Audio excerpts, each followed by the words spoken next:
Dear Diary, girl, we have completed our first month of full-time entrepreneurship. And to be honest, January has felt like the longest month ever. For multiple reasons.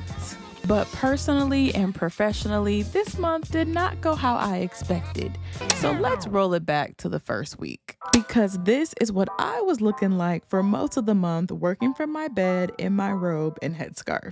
Not a very glamorous travel life. Now, I did have some meetings sprinkled in here with a few I'm very excited about for opportunities later this year. And I did maintain my YouTube schedule, filming 3 talking head train travel tip videos. Let me fix my wig because it's showtime. But I don't know, something fell off, and it wasn't just these buns in my head. Gotta make sure the buns are even-ish. I was just feeling off. I think this week has really been a test for me because I'm still very much trying to figure out what it means to work full time and like what does it mean for like time blocking. Because I think when I was working my 9 to 5, I knew that I have to get up, go to the gym. I would have like a few hours before work to work on Sojournies before I could do my 9 to 5 work and then afterwards. And now I have a whole new schedule. And I up my workout routine. I'm like doing different kinds of things. I'm like pitching more, I'm filming more, I'm writing more scripts. Like I've been in my Notion. I don't know if I ever showed y'all this, but like these are all the ideas I have for YouTube videos and like content and all that kind of stuff. And so I have a lot of like things I'm like balancing now, and I have more time to do more things, but it's like there are so many things that I want to do. So yeah, this week has been interesting. I am glad I was able to film these videos, and I hope y'all enjoyed them because they should be posted already this month. But that's also why I went back to a like actual physical planner, because I feel like I need to be better at writing stuff down. So I started using this, like obviously just this month or this week, but like I started to handwrite stuff again because, you know, I need to make a note of like the things that I kind of must do this month, things I probably should do, but I don't know if I'll get to them, and kind of really get into figuring out what this new schedule looks like for me as a full-time travel vlogger. So yeah, it's been an interesting week. But I'm excited to see how, you know, this develops and how I kind of learn myself again, because I'm kind of relearning. I was still in a little funk, but thankfully I had a slightly warmer getaway to visit family and go on a friend's birthday trip. Because yeah, some sun, family time, and birthday party vibes would do the trick, right? Well, it was too soon to tell, but it all felt familiar. I got back into my groove of traveling and working, so hanging out in the Delta Sky Lounge, video editing, and typing with a nice glass of rosé was a must. And I felt back in my element. I also maintained a new fitness goal I started at home. I added a workout goal in addition to quitting my job this year, and that was to do more running outside. And though running while traveling did feel good physically, professionally, there was still something I could not shake, and even a strategy session with Alexa, one of my favorite travel creator friends, couldn't get me out of my little funk. Yeah, I don't know. I have to figure out the balance, but yes. But in true full-time travel creator fashion, I had another pre-planned trip on the horizon.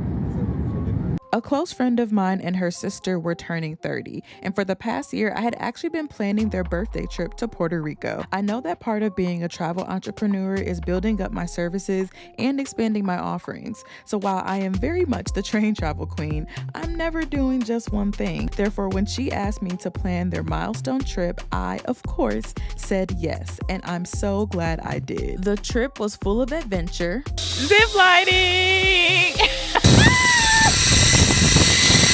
and smiles as we ziplined and rode ATVs in the rainforest in the midst of tons of laughter too. I just said, God, please. We'll check back in a couple hours. Okay, vlogger. I left Puerto Rico feeling grateful for a laptop-free girls' weekend and was right back in the Delta Lounge, walking through airports, headed home, reflecting on what I needed to do to better show up for myself as a new entrepreneur trying to figure everything out. It was time to lock in, y'all.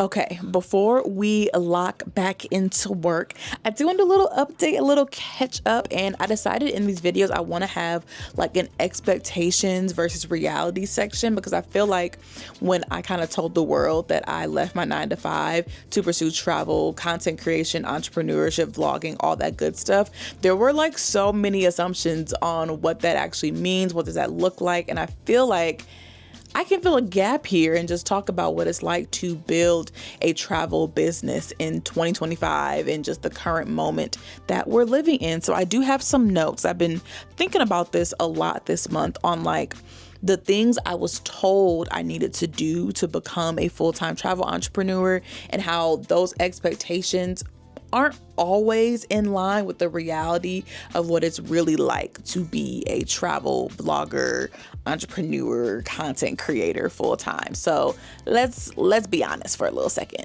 So I feel like I did all the things I was supposed to do to be a like full-time creator. I think if you're in the content creation space, you hear people say, you know, grow to 100K on Instagram. Did that literally in a year, grew my platform from 29,000 to 100,000 in 1 year. I did secure partnerships last year. I pitched the Rocky Mountaineer and I worked with them, which was amazing. I pitched and was hosted on the Napa Valley Wine Train, which was also incredible. I also got inbound pitches from like Thrillist to be in the Albuquerque video, to do on-camera talent work with them. And I got pitched by TripAdvisor to be a part of their first creator community, which was super, super dope. So, you know, I feel like I'm doing that well too. People are also like, you need to have a strong niche and community and audience. And I feel like train travel obviously is a huge niche for me. It's my primary niche right now. And so I feel like I really built trust and built a relationship with my audience, with y'all, and like providing really actionable tips, really helpful tips, not just showing you pretty train rides, but also talking about what to pack, what to plan, you know, how to plan, how to book, and all that kind of good stuff. And because of that, I grew my YouTube channel, which was also an unexpected thing last year, from like 4,000, I think. Last year I was kind of around the 4,000, 5,000 mark for a really long time. And now we're almost at 20K here. 20K on YouTube. So first of all, thank y'all for being here. And also, what? Like crazy work. And all of that said, like those are all the things that I think were like part of my expectations of like growing, you know, getting partnerships, right? And I ain't gonna hold y'all, January's been real dry. It's been real dry. I've had a few possible opportunities that I did not get, unfortunately, so that did kind of suck. I'm pitching and trying to convince people that like my niche is valuable in the travel space. So it's almost like pitching to closed minds, which is just not fun. It's not really fun. And so I've been processing that reality of like, even though I've done all the things that I was supposed to do to be a full-time travel creator, like the doors aren't opening as easily. At least right now. There are some other things I have in the pipeline that I'm not going to share quite yet, but there's some stuff there. But on the note of like trying to convince brands and convince people that like my niche, you know, is valuable, I think it's really frustrating because people hear train travel and only think you can do train travel. But there are so many things that go into train travel, like talking about the equipment I bring, you know, even my vlogging stuff. A lot of people have been asking, how do you vlog on the train? So talking about that, the things I pack, you know, there's so many opportunities in the train travel niche. And I feel like because it's just not something that's as common in the US, it's a bit harder for folks to see my vision. But, you know, I'm gonna let them see it. You know, they are going to see it at the end of the day. But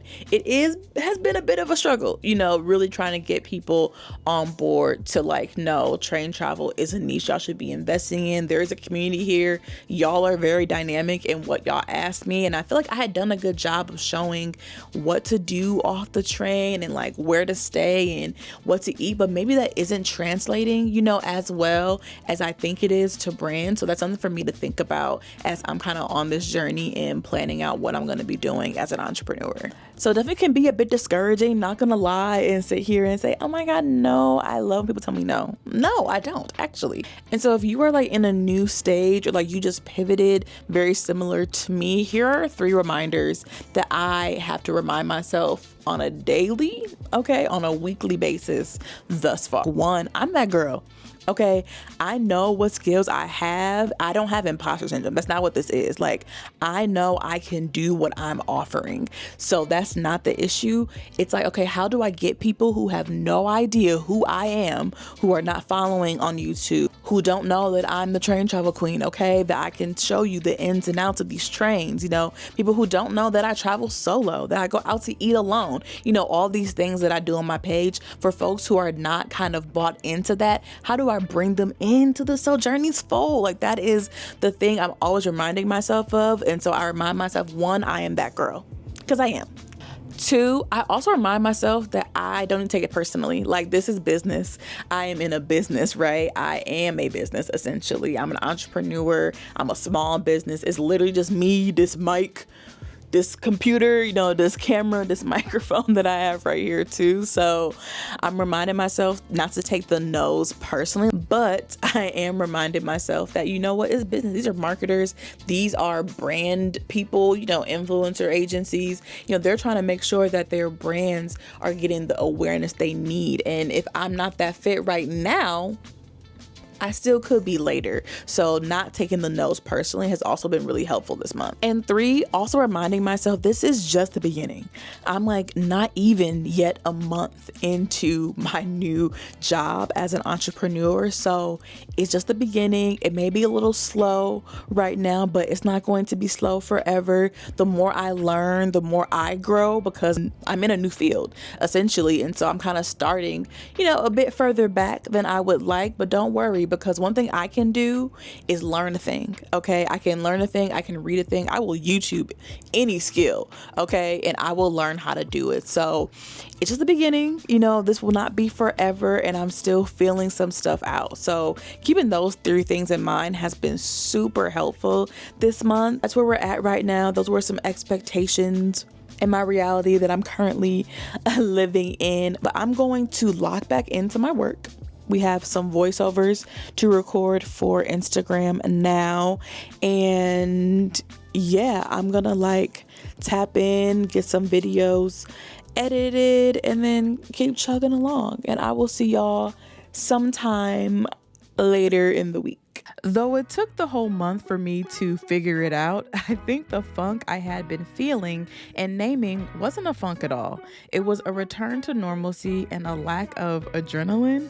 Prior to quitting my 9-to-5, I used to calendar block my days from 5 a.m. to 9 p.m. to fit all the things I wanted to do in the hopes of doing this full time one day. Taking the train to Niagara Falls for a semi-luxury getaway is always a great idea. So here are some Niagara Falls train trip planning tips to know. Because finding time to work on your side business, work a 9-to-5, travel, hang out with loved ones, and maintain a workout routine does require that depth of planning to one day quit your 9-to-5 and follow your dreams like I have. But that dream is no longer a dream for me. It is my new reality. That funk I was feeling was actually me coming down from the high of realizing I wanted to quit my job, mapping out how I was going to quit my job, and announcing that I was going to quit my job, to now processing how I essentially uprooted my entire life routine from the past 4.5 years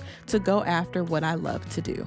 Therefore, it's going to take more than a month to get into my new entrepreneurial lifestyle habits, no matter how excited or impatient I am about working for myself. And it's not just a professional lifestyle change, it's a full lifestyle change. Running for the first time outside while it's snowing. Very Wisconsin of me. Let's go for a little run in 20-degree weather. I have a stomach cramp. I'm 2.5 miles in, 1.5 miles to go. Kind of want to give up, but I'm gonna keep going. Wasn't man enough for me.